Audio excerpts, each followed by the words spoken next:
Hello and welcome, and we are finally back on the next exoskeleton and on the arms in particular. So first off, we're going to go take a look at the old prototype and see all the different things that I learned when I made that.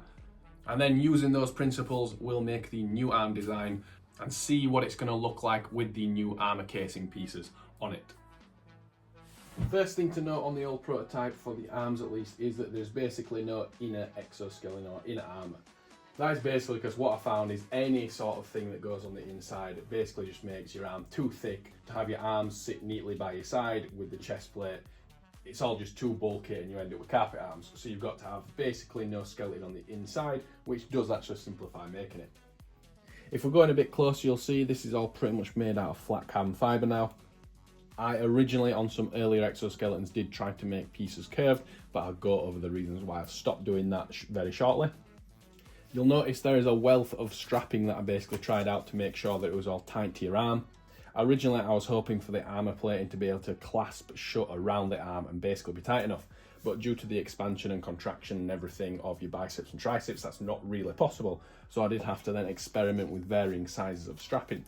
With the strapping more open, you can see how the carbon fibre is in two pieces for the upper arm. That does allow for an array of bolt holes to be attached here. One, that's good for actually attaching the armour with, but two, it means you can basically slide them up and down and get adjustment on the arm pieces, of which if you rotate the pieces, you effectively get adjustment every 10 millimeters.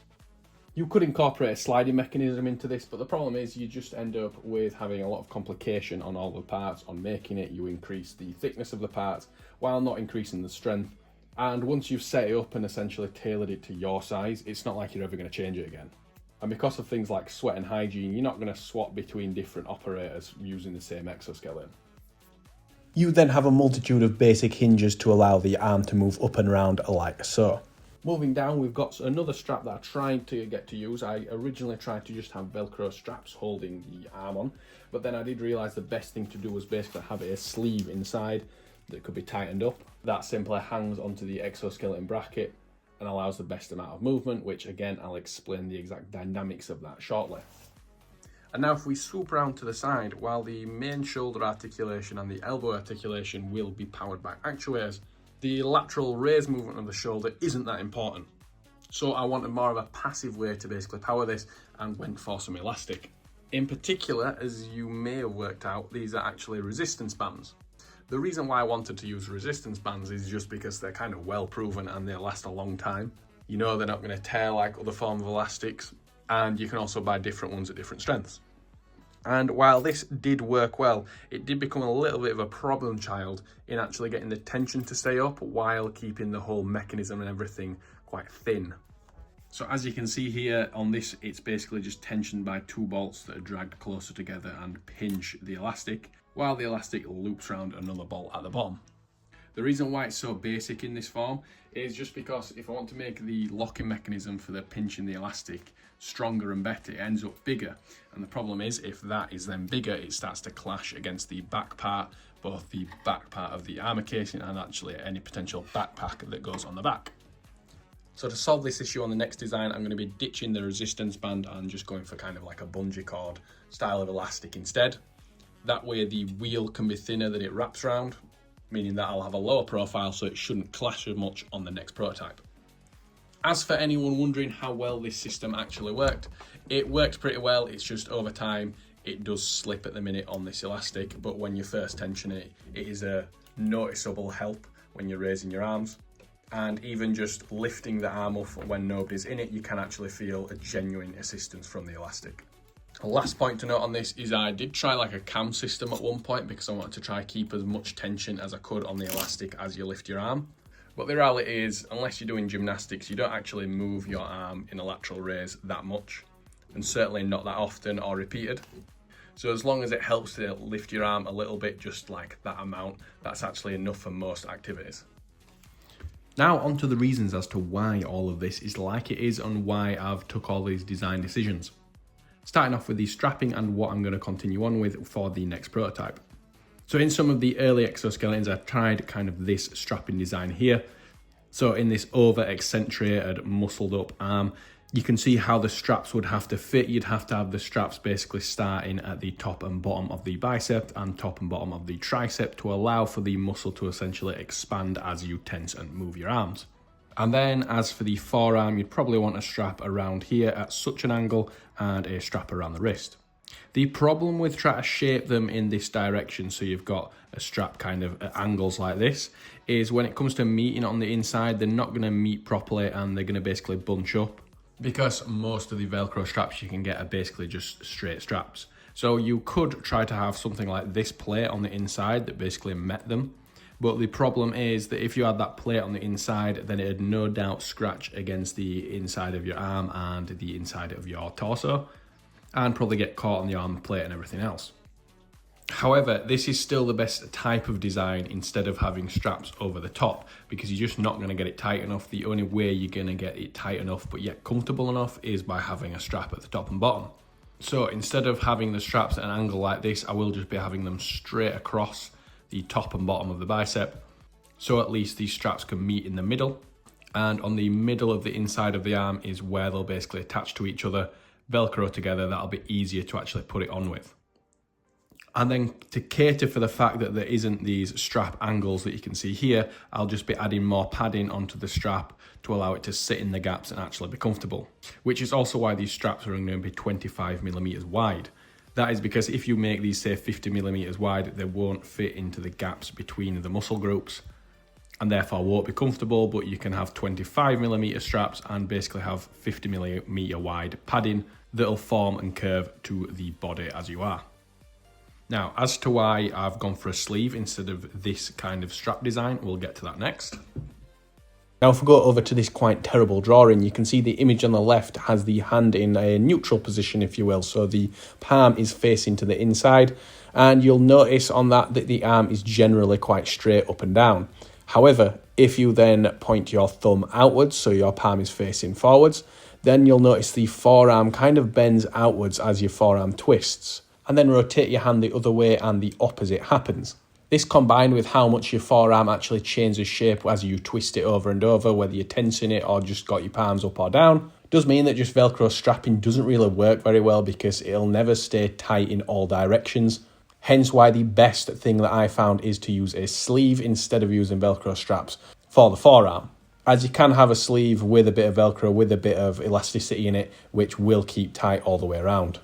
Now, something you'll notice is I'm using flat plate for all of this. It's much easier to machine. You can get a great finish on it. It just basically simplifies the whole thing. But of course, you might be wondering, what about the curves of the shoulders and the curves of the bicep, as well as the forearm? Well, what you can do then, because you've got these overlapping pieces to allow for a higher amount of adjustment, is you can basically space the pieces out. So you can have the outer piece, for example, sitting the furthest away out, maybe even washer it out so you have a bigger gap around the shoulder. You can even space the strapping points out a little bit from the brackets, again with some washers or spacers to allow for any extra bulge in the bicep. And then you can also just have all of this orientated in the correct way so that when it's all mounted to an actuator, you have basically the bit that needs to sit further in on the hub, while the part of the skeleton that needs to sit further out, you basically have on the faceplate here. So you can see how it basically stick in or further out with that little boss there. That then allows the exoskeleton to come in a little bit for the forearm, make sure it's a bit of a tighter, better fit on the forearm without actually having to have curved pieces. And crucially, doing it this way means that when you're making the bigger pieces of carbon fibre that you don't really want to have to replace just to trial because it's expensive, you can keep those the same, and then you can basically have the accessories, the mounting points, any little adjustment pieces, you can change those rapidly and get the fitment better with the cheaper, easier to make pieces. And lastly, from the curved material point of view, something I alluded to in a previous video, which is that it's just kind of pointless having these curved pieces in a lot of ways. So from this top-down view of the shoulder, so the head would be here, and you're looking down on top of the shoulder, you can see the curve that you'd have to basically have it fit the shoulder better, and it's a very small amount of curve. The exoskeleton pieces are going to be, say, 50mm wide. So to have a matching curve that will actually match someone's arms, you're only going to be talking about a curve at the ends of like 2mm. So it's a very small amount for a lot of hassle and a lot of problems. And then you realise it's going to be attached with bolts. It's carbon fibre, so you don't really want to use countersink bolts because it'll crush the carbon easily, which, you know, OceanGate Submarine found that wasn't a good idea. So you're going to end up using nice soft button head bolts. But again, it's carbon fibre, so you're going to want to have a nylon washer there as well, so you don't get galvanic corrosion. So by the time that you have your button head bolt and then a nylon washer, you're going to be looking at about 3mm in depth, which completely makes any curve that you're going to put into this piece absolutely irrelevant. On top of that, because you're going to have these bolt heads here, even though they're going to be smooth, you're still going to want some padding, or at least a standoff distance from the flesh itself. So you're either going to have a 10mm standoff difference, or you're probably going to have a 5 to 10mm amount of padding that is mounted on top of these with holes for the bolts to go through. All of that makes having these minorly curved pieces completely pointless, and makes actually putting the padding and everything on way more difficult because it's not just flat plate, especially as the bolt holes will be used to hold an armour piece that goes on the top, or should I say on the side of the exoskeleton.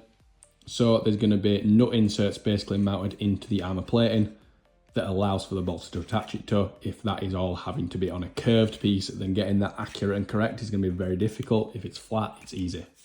Also, you'll notice even the side pieces were actually straight, so there basically wasn't a curved piece like I've tried to demonstrate here. I originally did have a curved piece on some earlier exoskeletons, but I found that pointless as well because when it bends, it basically just goes like that. There being the hinge point there, so when you were to bend your arms out, essentially, it's not like it's actually going to follow the curve of your arm. The only way this hinge point is going to follow the curve of your arm is if it's on a slider, which is megally complicated. It's also unnecessary. And it's unnecessary to have any form of slider in particular, really, because you're going to have this mechanism here for the back that we covered on the last video that will basically rotate in and out like that. So it'll give you that movement to allow for room for the simple hinge to function. With that said, it is time to look at the revised CAD design, of which you can see here the main pieces of carbon fibre similar to the old prototype, only these are made to fit my own design of actuators. But the basic adjustable bolt pattern is the same, and it does have a piece of the back frame from the previous video in this drawing.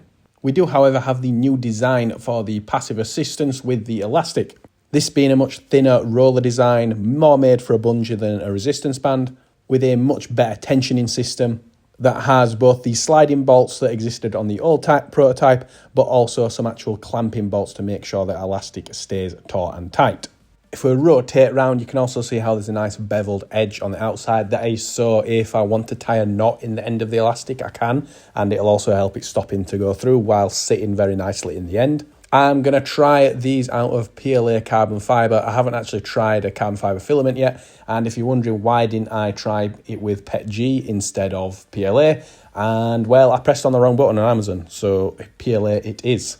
However, if I decide that these are strong enough, actually just 3D printed, I will just buy some PETG, because carbon fibre of course, and remake them, but it'll do for now. Also, you might have noticed there's a little bit of a gap under one of the tensioner blocks there. I'm not too bothered at this point for perfect spacing because I'm going to end up working out when I work out exactly the length of bolts that I'm going to be using for all of this.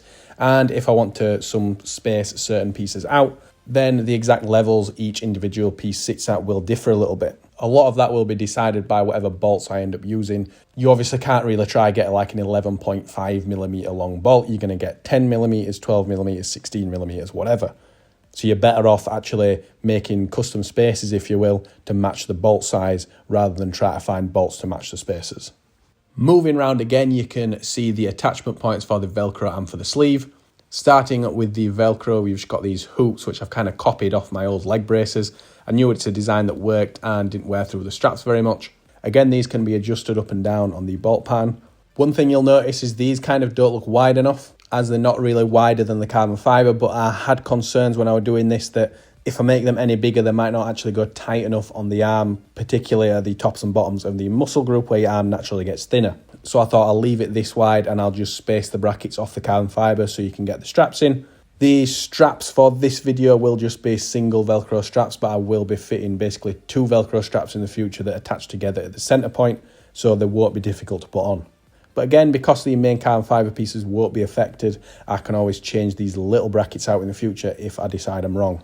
And then we can go down to the forearm to see this flat bar. So this flat bar basically goes on the inside of the sleeve and sandwiches it against the carbon fibre bracket. The overhanging part of the bracket will basically attach into the bolt holes that will be on the forearm armour, thereby locking the sleeve in place.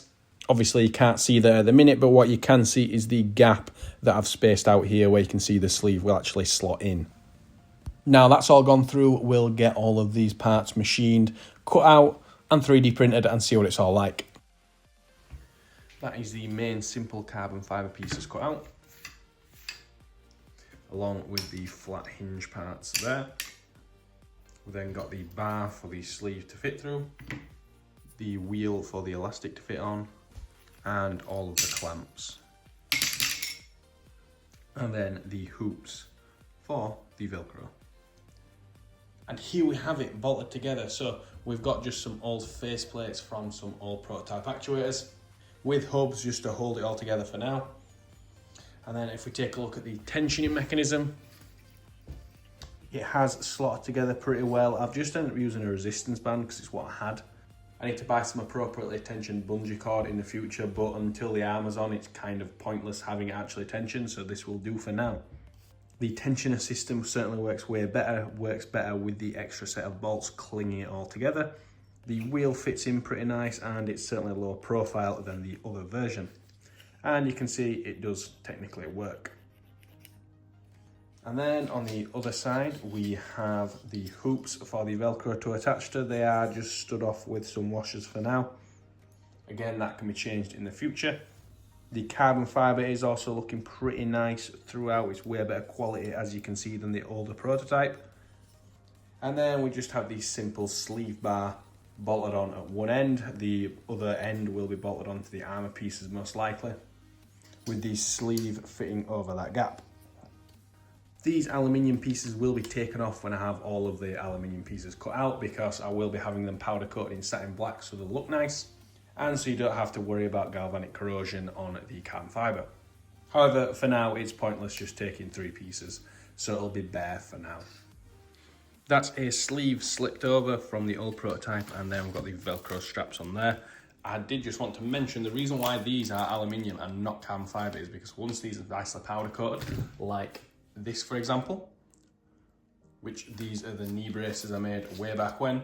Once these are powder coated, it provides a really smooth edge for the Velcro to run on. So as long as you have a little bit of fleece tape around the edge of the Velcro, it really doesn't rub through at all. It'll last a hell of a long time.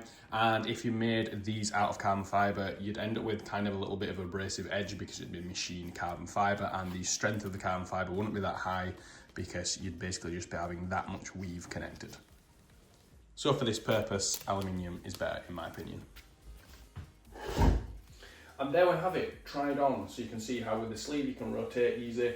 You can see how the Velcro straps are at the top and bottom, although the points do actually need adjusting up and down a little bit more. I actually think I'll put the carbon fibre a little bit tall. You can see it kind of hanging maybe 10 mil below my elbow. Easy to adjust, of course, in the future. You can see how, with how thin the bracket is and everything, it's kind of pointless having it curved, and how it would just intersect if it was any wider. But as it currently is, it all works pretty well and acts pretty smooth. You can kind of grasp the idea of how that wraps around there as well. I like to think as well, you can also see how much neater it is compared to the other one, at least if you ignore the old actuator pieces. Now it's time for the casing, get that lightly mounted on. So I had a slight problem with tacking this piece on. There's not really much surface underneath that lines up correctly. Obviously when the armour's on and the nut inserts are on, that won't be a problem. So this is just kind of propped on at the minute, but you get the idea of how roughly it would sit and how you get full movement. You also get how the arm would essentially act as a lockout point to stop you basically overextending your arm. The forearm piece though hangs on pretty well and tacked on, and then you've got the fist cover there that goes over the front, aids to stop you from falling and breaking your hands if you end up falling over. Overall, it all fits pretty well as expected, and as I thought it would do, just because of the amount of work that I ended up putting into the past prototype. So we'll get this mounted onto the back pieces that we did in the previous video. And there we have it, all attached. I still haven't made these out of carbon fibre yet or remade the back part, as you can see, but it does fit on as it should do. You can also just see how much better quality this is going to be compared to the old prototype. And even with the forearm piece just bonded on, you can see how it's all going to be a lot neater with the armour casing on as well. Ooh, and I almost forgot, you might have noticed this hinge or lack thereof because it's just a bit of plastic. I'll obviously get better hinges in the future, but frankly, I just forgot to order them. Something I've actually found difficult with these videos is remembering to order everything. Like some of these bolts are a bit longer than they should be on this design, but again, I'll get better ones in the future. Just forgot to order them. So, I hope you enjoyed the video and the progress on the exoskeleton so far. In the next video, I think it'll be the spine that I'll be doing. I'll also be remaking the rest of this and duplicating this arm to go onto there. So I've got more of the torso complete. That video might be next week or it might be the week after. I've got another project that I'm working on that'll be worked into the series as well. So yeah, I hope you enjoyed the video. Thank you very much for watching and I hope to see you on the next one.